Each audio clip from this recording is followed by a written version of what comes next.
okay ကျွန်တော် cut trick လေးတစ်ခုကို perform လုပ်ပါမယ်ဆိုတော့ဒီတွေကနေပြီးတော့မှဖဲချက်လေးတစ်ချက်ကိုရွေးပေးပါအဲ့ဒီဖဲချက်ကိုကျွန်တော်မသိပါစေနဲ့အဲ့ကင်မရာဘက်ကိုလည်းတေချာလေးပြပေးပါပြီးတော့တေချာလေးလည်းမှတ်ထားပေးပါခင်ဗျokay မှတ်ပြီးပြီဆိုလို့ရှိရင်အဲ့ဒီဖဲချက်လေးကိုဒီဖဲတော့ရဲ့ဒီအပေါ်ဆုံးမှာတင်လိုက်ပါပြီးလို့ရှိရင်ဒီဖဲတော့ကိုတဝက်လောက်ဖြစ်စိတ်ထဲကမှန်းပြီးတော့ချိုးပေးပါချိုးပေးပြီဆိုလို့ရှိရင်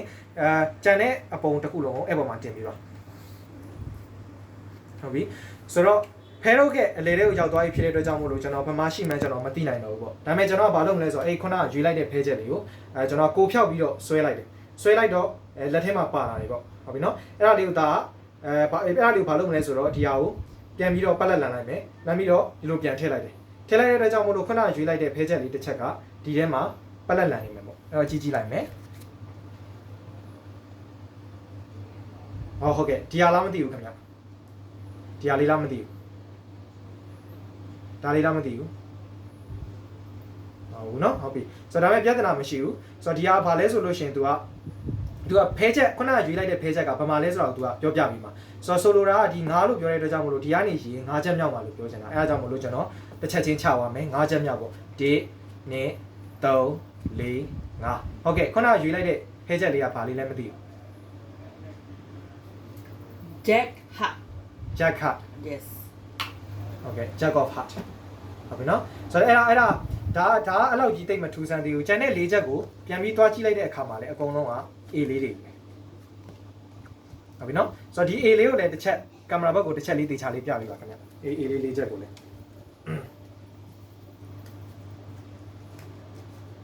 A လေး၄ချက်ဟုတ်ကဲ့ဆိုတော့ဘာတွေများပြင်ဆင်ထားတာရှိလဲပေါ့ဟုတ်ပြီနော်ဘာမှပြင်ဆင်ထားတာမရှိဘူးပေါ့ရှိဆိုတော့အဲ့ A လေး၄ချက်ကိုကျွန်တော်နောက်ထပ် trick လေးတစ်ခုထပ်ပြပါမယ်ဘာလဲဆိုတော့ဒီမှာ A လေးကပေါ့နော် A လေးကမှာကျွန်တော် A ညင်းကိုယူလိုက်တယ်မှာထည့်လိုက်တယ် A ညင်းကိုယူလိုက်တယ်ပြီးတော့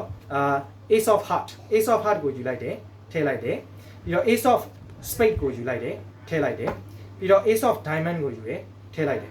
ပြီးတော့ဘာဆက်လုပ်မလဲဆိုတော့ကျွန်တော်အဲ့ဖဲချက်လေး၄ချက်ကိုဒီလိုလေးချလိုက်တယ်ပေါ့ချပြီးတဲ့အခါမှာဘာလုပ်လဲဆိုတော့ဒီ A လေးကိုကျွန်တော်ဒီဖဲတော့ရဲ့ဟိုးအောက်ဆုံးကိုထည့်လိုက်တယ်ထည့်ပြီးတဲ့အခါမှာဘာလုပ်လိုက်မလဲဆိုတော့လက်ဖြောက်လေးတစ်ချက်တီးလိုက်တာနဲ့အဲ့ A လေးကဖဲတော့ရဲ့ဟိုးအပေါ်ဆုံးကိုခုန်တက်လာအဲ့လိုပဲဒီ A ဖဲချက်လေးကိုလည်းပဲဖဲတော့ရဲ့အပေါ်ဆုံးမှာတင်လိုက်တယ်တင်ပြီးတဲ့အခါမှာဒီလိုလေးတစ်ချက်ခောက်လိုက်တာနဲ့အဲ့ A လေးကဖဲတော့ရဲ့ဟိုးအောက်ဆုံးကိုခုန်ဆင်းသွားဆိုတော့ဟုတ်ပြီဒီ A ဖဲချက်လေးအဲ့ဒါကိုလည်းပဲဒီဖဲတော့ဖြောင်းမြန်တိုင်းကိုပဲကျွန်တော်ဒီຢာလေးဒီလိုလေးထည့်လိုက်တယ်ပေါ့ထည့်ပြီးတဲ့အခါမှာဘာဆက်လုပ်မလဲဆိုတော့လက်ဖြောက်လေးတစ်ချက်တီးလိုက်တာနဲ့ခုန A ဖဲချက်လေးကအပေါ်ပြန်ပြီးခုန်တက်လာဒီနောက်ဆုံး A လေးကိုဖဲတော့ရဲ့ခလေလေးကိုထည့်လိုက်တယ်ထည့်ပြီးတော့ခုနကပြောသလိုပဲဆိုတော့အဲ့ဒါလေးအဲ့ဖဲချက်လေးကိုကိုဖြောက်ပြီးတော့ဆွဲလိုက်တယ်ကျွန်တော်လက်ထဲမှာပါလာပြီအဲ့ဖဲချက်လေးကိုပြန်ပြီးပတ်လက်လန်လိုက်တယ်လန်ပြီးတော့ဒီလိုပြန်ထည့်လိုက်တယ်ထည့်လိုက်တော့ဘယ်လိုဖြစ်မလဲတစ်ချက်ကြည့်ကြည့်အောင်သူတစ်ချက်တည်းပတ်လက်လန်နေအောင်အခုဒီ A လေး၄ချက်နဲ့ကိုပဲကျွန်တော်နောက်တစ်ခွက်ထပ်ပြပါမယ်ဆိုတော့ A လေး၄ကပ်ပေါ့ဟုတ်ပြီနော်ဘာမှပြင်ထားတာမရှိဘူးဆိုတော့ဒီမှာပေါ့ဆိုတော့ရှင်ဒါ Ace of Club Ace of Diamond Ace of Spade Ace of Heart ဆိုတော့ဗာလဲဆိုတော့ကျွန်တော်ဒီကြားလေးကိုတစ်ချက်လေးတေချာလေးမှတ်ထားပေးပါ Ace of Club Ace of Club ဖဲချက်လေးကိုကျွန်တော်ဒီမှာချလိုက်တယ်ပေါ့ဟုတ်ပြီနော်ဆိုတော့အဲ့လိုပဲကျွန်တော်တို့ကိုထပ်ကြည့်လိုက်တယ်ဒါပါလဲ Ace of Spade Ace of Spade လေးကိုလည်းပဲဒီမှာချလိုက်တယ်ဆိုတော့ဒီမှာရှိတဲ့ဟာအောက်မှာ Ace of Club အပေါ်က Ace of Spade အဲ့တော့ဒီနှစ်ခုလုံးကအမဲတွေကြီးပဲဖြစ်မယ်ပေါ့ဒါပေမဲ့ကျွန်တော်ကဘာလုပ်လိုက်မလဲဆိုတော့ဒီလိုလေးယူပြီးတော့ဒီလိုလေးထည့်လိုက်တယ်ထည့်လိုက်တော့ဘာဖြစ်မလဲဆိုတော့ကျွန်တော်ဟာကိုလန်လိုက်မယ်ကျွန်တော်လက်ထဲကရှိတဲ့နှစ်ချက်ကိုအမဲလေးဖြစ်နေပြီးတော့ဒီနှစ်ချက်လေးကိုလမ်းကြည့်ပြီးပါခင်ဗျအနီလေးဖြစ်နေဟုတ်ပြီနော်ဟုတ်ကဲ့ဆိုတော့ကျွန်တော်နောက်ထပ် trick လေးတစ်ခုထပ်ပြီးတော့ perform လုပ်ပါမယ်ဟုတ်ကဲ့ဆိုတော့ဒီတွေကနေပြီးတော့မှဆိုတော့ဒီခုနလိုပဲဒီကြိုက်တဲ့တစ်ချက်ကိုရွေးပြီးတော့တေချာလေးမှတ်ထားပြီးပါခင်ဗျကျွန်တော်မသိပါစေနဲ့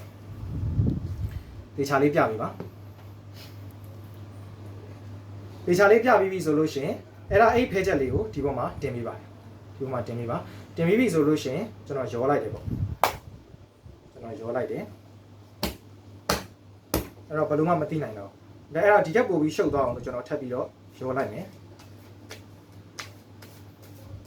ဆိုတော့ဘယ်လိုမှမသိနိုင်တော့ဘူးပေါ့ဟုတ်ပြီနော်ဆိုတော့ဘာလို့မလဲဆိုတော့ဒီဖဲထုတ်လေးကို ဒီဘက်မှာနောက်ထပ်2ပုံပေါ့ဗျာကျွန်တော်ဆိုလိုတာဒီလိုမျိုးဒီလို2ပုံပုံပေးပါခင်ဗျာဒီဘက်မှာ1ပုံဒီမှာ1ပုံဟုတ်တယ်နောက်ထပ်1ပုံဟုတ်ပြီဆိုတော့ကျွန်တော်ဗာပြောမလဲဆိုတော့ခုနကကျွန်တော်ဒီလိုလေးပြသွားမယ်ပြသွားပြီးတဲ့အခါမှာခုနကကျွန်တော်ရွေးလိုက်တဲ့ဖဲချက်ကိုမြင်နေဆိုလို့ရှိရင်လည်းကျွန်တော်ဘာမှ response မလုပ်ပါနဲ့ဆိုတော့ဒီလိုမျိုးလေးပြသွားမယ်ဟုတ်ပြီနော်ပြသွားမယ်အကေကိုရွေးလိုက်တဲ့ဖဲချက်ကိုဒီမှာတွေးခဲ့တယ်ဆိုလည်းဘာမှ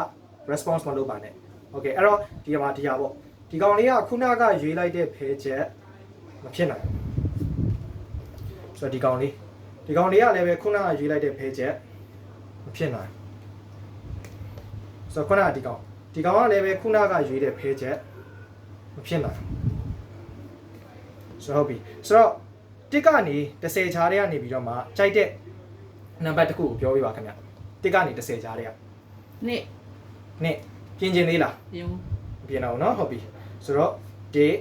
နှစ်ခုနကရွေးလိုက်တဲ့ဖဲချက်ကဘာလေးလဲမသိဘူးခင်ဗျခုနကရွေးလိုက်တဲ့ဖဲချက်ကတူညင်းကလပ်အဲ့ဆိုဒီထဲပါသွားပြီပေါ့မဟုတ်ဒီကိုပြန်ရောက်လာဆိုတော့ဒီ3ချက်ကိုသွားပြီးတော့လမ်းကြည့်လိုက်တော့လေ2 of club ကမပါပါဘူးဟုတ်ကဲ့ကျေးဇူးတင်ပါတယ်ခင်ဗျ